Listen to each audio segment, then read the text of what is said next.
সবাইকে নতুন ভিডিওতে স্বাগতম। আরেকটি ছোট্ট ভিডিও নিয়ে চলে আসলাম আপনাদের মাঝে। আশা করছি সবার ভালো লাগবে। দুপুরে রান্না করতে চলে এসেছি, আর রান্না করার সময় আপনাদের ভাই আবার এখানে মুড়ি, চানাচুর, তারপরে পেঁয়াজ, টমেটো, শসা সব কিছু নিয়ে বসে পড়েছে। আমাদেরকে ঝালমুড়ি মাখা করে খাওয়াবে। আপনাদের ভাইয়া ঝালমুড়ি বানাচ্ছে, আর এই পাশে আমি রান্না করতে বসে পড়েছি। সব কিছু কেটে বেছে পরিষ্কার করে নেওয়া হয়েছে। আজকে রান্না করব বেগুন আলু দিয়ে মাছ, তারপরে রান্না করব পাঙাশ মাছের মাথা দিয়ে পুঁই শাক।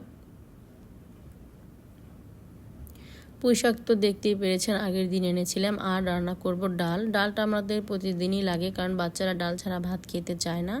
এক পাশে ভাত আর এক পাশে ডাল বসিয়ে দিয়েছি, আর আমি আপনাদের ভাই এখানে মুড়ি মাখাতে শুরু করে দিয়েছে। সেখানে চলে আসলাম। এই তো অনেক মজা হয়েছিল আজকের মুড়ি মাখাটা। এখানে সব কিছু পরিপূর্ণভাবে দেওয়া হয়েছে। এখন রান্না করব আর মুড়ি মাখা খাবো। সবাই মিলে এখানে মুড়ি মাখা খাচ্ছে। আমি রান্না করছি বলে আমি আলাদা নিয়ে বসে পড়েছি।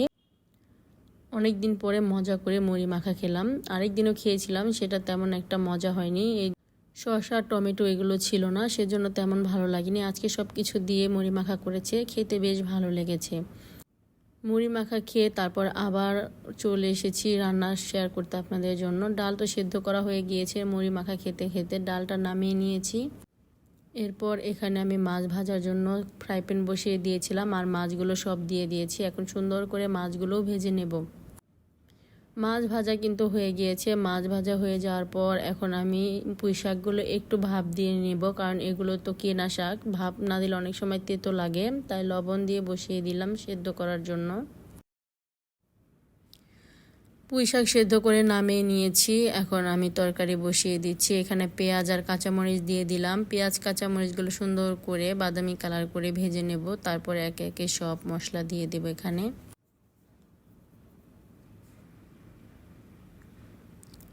এই তো পেঁয়াজগুলো কিন্তু বাদামি কালার করে ভাজা হয়ে গিয়েছে, আর এখানে আমি সবগুলো মশলা একসাথে গুলিয়ে নিয়েছি। মাছ ভাজার পাত্রে যে হলুদ মরিচগুলো থাকে সেটার মধ্যে পানি দিয়ে আমি সব হলুদ মরিচ দিয়ে তারপর গুলিয়ে নিয়েছি। এইভাবে গুলালে কিন্তু মশলাটা অপচয় হয় না, আর সব কিছু সুন্দরভাবে কাজে লেগে যায়। তাই আমি মাছ ভাজার যে পাত্র ছিল সেটার মধ্যে সব মশলা গুলিয়ে নিয়েছিলাম। এখন মাছের তরকারিটা বসিয়ে দিয়েছি। আলু আর বেগুনগুলো সুন্দর করে এখন কষিয়ে নেব। বেগুনের তরকারি খেতে বরাবরই আমার কাছে অনেক বেশি পছন্দ। যে কোনো মাছ দিয়ে বেগুন আলু দিয়ে রান্না করলে খেতে ভালো লাগে। আর এই পাশে ডাল সেদ্ধ করে নামিয়ে রেখেছিলাম। ডালে এখন হলুদ আর দিয়ে দিচ্ছি লবণ, আর এখানে দিয়ে দিব চাল কুমড়া। চাল কুমড়া দিয়ে কিন্তু ডাল খেতে অনেক মজা, মসুরির ডাল। কারা কারা খান অবশ্যই কমেন্ট করে জানাবেন। সাথে 2টা কাঁচামরিচ দিয়ে দিলাম। এখন ভালো করে কষিয়ে নেব চাল কুমড়ার সাথে। আমরা এই সিজনে চাল কুমড়া যখন আনি, অনেক সময় কিন্তু অনেক বড় চাল কুমড়া হয়ে যায়। একদিন তরকারি রান্না করলে আরেক দিন মসুরির ডাল দিয়ে রান্না করে ফেলি। এতে খাবারটা নষ্ট হয় না, আবার খেতেও অনেক বেশি ভালো লাগে। আমার ছোট দেবর চাল কুমড়া দিয়ে এই ডালটা খেতে অনেক বেশি পছন্দ করতো। আর এখানে কিন্তু আমার মাছের তরকারিটা কষানো হয়ে গিয়েছে। এখন পরিমাণ মতো ঝোলের পানি দিয়ে দিলাম। ঝোলের পানিটা বলক চলে আসলে তারপর এখানে ভেজে রাখা মাছগুলো দিয়ে দেব।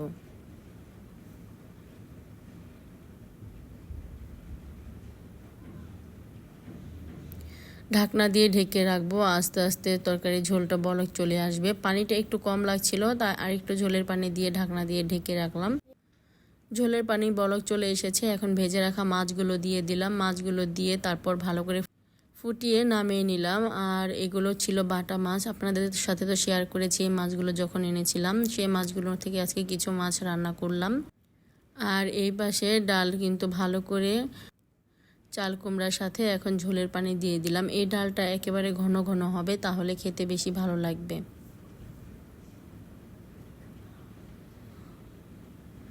যদি একটু ধনিয়া পাতা দেওয়া যায় তাহলে কিন্তু খেতে আরও বেশি ভালো লাগে। এই তো বেগুনের তরকারিটা হয়ে গিয়েছে। নামানোর আগে জিরে গুঁড়া দিয়ে দিলাম, তারপর নামিয়ে নেব। একটু নেড়ে চেড়ে দিই, আর 1 মিনিটের মতো জাল দিয়ে তারপর নামিয়ে নেব। মাছের তরকারি তো হয়ে গিয়েছে। এখন আমি পুঁই শাকটা বসিয়ে দিলাম। পুঁই শাকের জন্য এখানে পেঁয়াজ কাঁচামরিচ দিয়ে এখন ভালো করে ভেজে নেব। ভাজা হয়ে গেলে তারপর আমি এখানে মশলা দিয়ে দিয়েছিলাম। সব কিছু যত যা মশলা আছে, হলুদ মরিচ ধনিয়া আদা রসুন লবণ, তারপর মাছের মাথাটা দিয়ে দিলাম। এই মাছের মাথাটা অনেকক্ষণ সময় লাগিয়ে কষিয়ে নিয়েছি। এখন পুঁই শাকগুলো দিয়ে দিচ্ছি। পুঁই শাকগুলো তো আগেই ভাপ দিয়ে পানি ফেলে দিয়েছি, এতে তেতো ভাবটা আর থাকবে না। আর এই পুঁই শাকগুলো মোটা মোটা ডগার পুঁই শাকগুলো খেতে আমাদের কাছে অনেক বেশি ভালো লাগে।